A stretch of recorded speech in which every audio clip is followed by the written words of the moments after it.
ராகி கஞ்சி ரொம்ப ரொம்ப ஆரோக்கியமான குளிர்ச்சியான காலை நீர்பானம் அப்படின்னு சொல்லலாம். இன்றைக்கி நான் இதை தான் செஞ்சேன். அம்மனுக்கு நெய்வேத்தியத்துக்கும் நான் இதை தான் எடுத்துகிட்டு போகிறேன். ஏன்னா அம்மனுக்கு ராகி கஞ்சி, ராகி கூழ் இது ரெண்டும் ரொம்ப ரொம்ப பிடிக்கும். என்னுடைய பக்தியில் நான் ராகி கஞ்சி வைக்கிறேன். ஏன்னா நெய்வேத்தியத்துக்கு எனக்கு அம்மனுக்கு ராகின்றதுனால இதை நான் வைக்கிறேன். இதை எப்படி நான் சுலபமாக செஞ்சேன்னு வாங்க பார்க்கலாம்.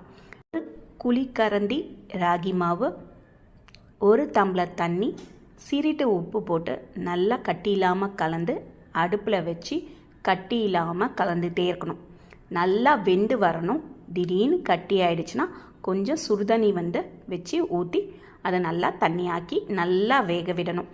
ஏன்னா நம்மளுக்கு ராகி மாவு நல்லா வேகணும். வெந்ததுக்கப்புறம் அடுப்புலேருந்து இறக்கி நல்லா ஆற வச்சுருங்க.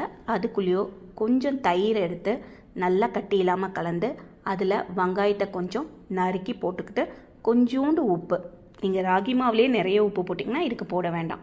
அப்படி போடலன்னா இதுக்கு போட்டுக்கோங்க.